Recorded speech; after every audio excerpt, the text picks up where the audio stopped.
Assalamualaikum warahmatullahi wabarakatuh. Selamat datang kembali saudaraku semuanya di channel Doa Pedia. Berhias, satu kata ini biasanya amatlah identik dengan wanita. Bagaimana tidak, wanita identik dengan kata cantik. Guna mendapatkan predikat cantik inilah seorang wanita pun berhias. Namun tahukah engkau wahai saudariku muslimah bahwa Islam telah mengajarkan pada kita bagaimana cara berhias yang syar'i bagi seorang wanita? Sungguh, Islam adalah agama yang sempurna. Islam tidak sepenuhnya melarang seorang wanita untuk berhias. Justru, ia mengajarkan cara berhias yang baik tanpa harus merugikan, apalagi merendahkan martabat wanita itu sendiri.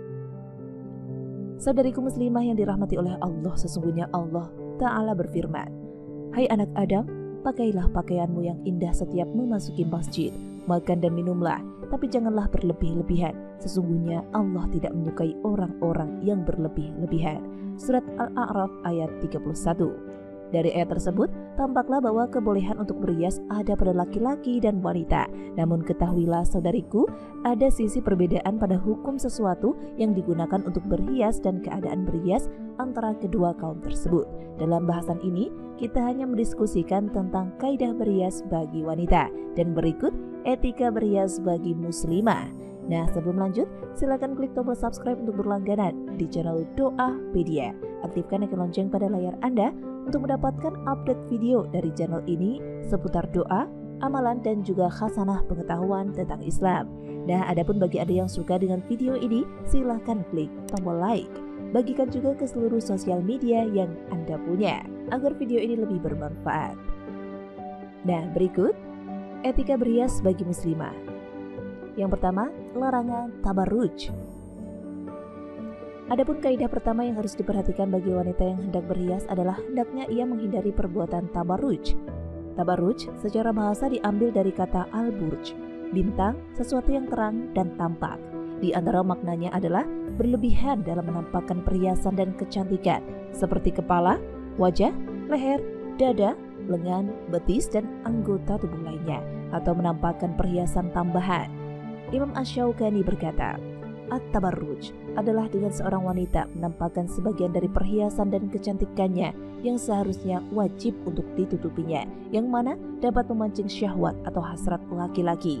Fathul Qadir karya Asy-Syaukani. Allah Ta'ala berfirman yang artinya, "Dan hendaklah kamu tetap di rumahmu dan janganlah kamu berhias dan bertingkah laku seperti orang-orang jahiliyah yang dahulu." Surat Al-Ahzab ayat 33. Syekh Abdurrahman As-Sa'di ketika menafsirkan ayat tersebut, beliau berkata, arti ayat ini adalah, janganlah kalian, wahai para wanita, sering keluar rumah dengan berhias atau memakai wewangian sebagaimana kebiasaan wanita-wanita jahiliyah yang dahulu. Mereka tidak memiliki pengetahuan agama dan iman. Semua ini dalam rangka mencegah keburukan bagi kaum wanita dan sebab-sebabnya. Selanjutnya, memperhatikan masalah aurat. Kaidah kedua yang hendaknya kalian perhatikan, wahai saudariku, adalah seorang wanita yang berhias hendaknya ia paham mana anggota tubuhnya yang termasuk aurat dan mana yang bukan. Aurat sendiri adalah celah dan celah pada sesuatu atau setiap hal yang butuh ditutup, atau setiap apa yang dirasa memalukan apabila nampak, atau apa yang ditutupi oleh manusia karena malu, atau ia juga berarti kemaluan itu sendiri. Lalu, mana saja anggota tubuh wanita yang termasuk aurat? Pada asalnya secara umum wanita itu adalah aurat, sebagaimana disebutkan dalam sebuah hadis yang artinya, wanita itu aurat apabila ia keluar dari rumahnya, setan senantiasa mengintainya. Hadis riwayat Tirmizi. Namun terdapat perincian terkait aurat wanita ketika ia di hadapan laki-laki yang bukan mahramnya, di hadapan wanita lain, atau di hadapan mahramnya. Adapun aurat wanita di hadapan laki-laki yang bukan mahram adalah seluruh tubuhnya. Hal ini sudah merupakan ijma' atau kesepakatan para ulama. Hanya saja terdapat perbedaan pendapat di antara ulama terkait apakah wajah dan kedua telapak tangan termasuk aurat jika di hadapan laki-laki yang bukan mahram, sedangkan aurat wanita di hadapan wanita lain adalah anggota-anggota tubuh yang biasa diberi perhiasan. Nabi Muhammad SAW pernah bersabda yang artinya, tidak boleh seorang pria melihat aurat pria lainnya dan tidak boleh seorang wanita melihat aurat wanita lainnya. Hadis sahih riwayat Muslim. Syekh Al-Albani mengatakan, Sedangkan perempuan muslimah di hadapan sesama perempuan muslimah, maka perempuan adalah aurat kecuali bagian tubuhnya yang biasa diberi perhiasan, yaitu kepala, telinga, leher, bagian atas dada yang biasa diberi kalung, hasta dengan sedikit lengan atas yang biasa diberi hiasan lengan, telapak kaki, dan bagian bawah betis yang biasa diberi gelang kaki. Sedangkan bagian tubuh yang lain adalah aurat. Tidak boleh bagi seorang muslimah, demikian pula mahram dari seorang perempuan untuk melihat bagian-bagian tubuh di atas, dan tidak boleh bagi perempuan tersebut untuk menampakkannya. Adapun tentang batasan aurat seorang wanita di hadapan mahramnya, secara garis besar ada dua pendapat ulama yang masyhur tentang batasan ini. Pertama, pendapat yang mengatakan bahwa aurat wanita di hadapan laki-laki mahramnya adalah antara pusar hingga lutut. Sedangkan pendapat kedua mengatakan bahwa aurat wanita di hadapan laki-laki mahramnya adalah sama dengan aurat wanita di hadapan wanita lain, yakni semua bagian tubuh kecuali yang biasa diberi perhiasan. Nah, ada pendapat yang lebih kuat atau lebih rajih dari Syekh Al-Albani bahwa aurat wanita di hadapan laki-laki mahramnya adalah sama sebagaimana aurat wanita di hadapan wanita lain, yakni seluruh tubuhnya kecuali bagian-bagian yang biasa diberi perhiasan.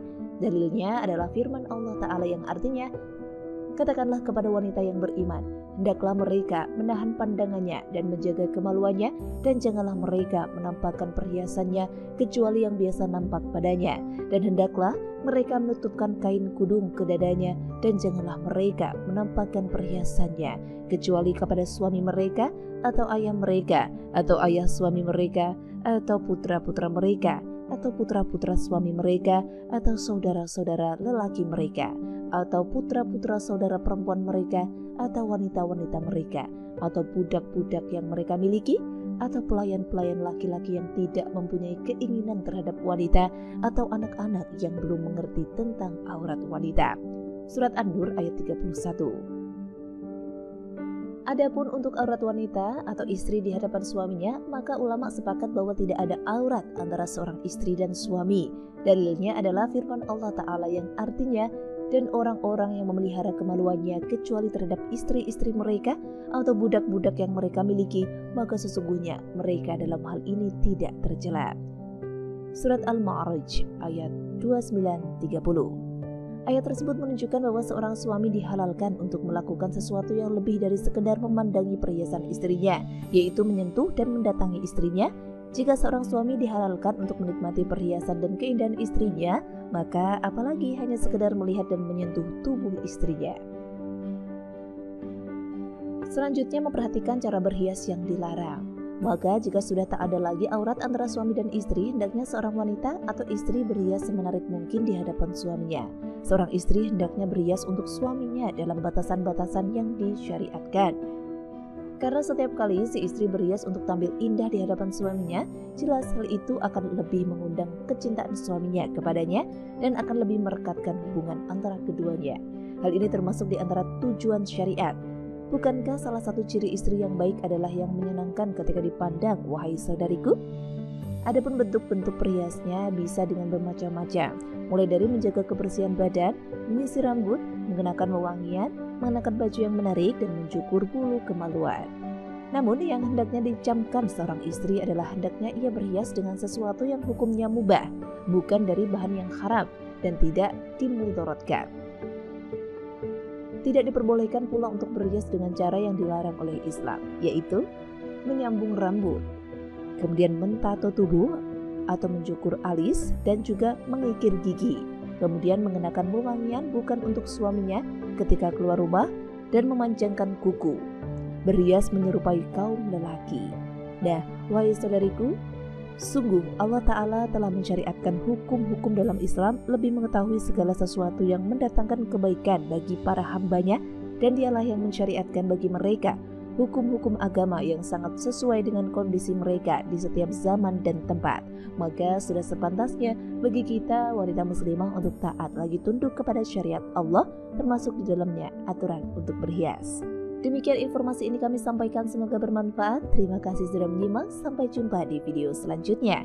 Wassalamualaikum warahmatullahi wabarakatuh.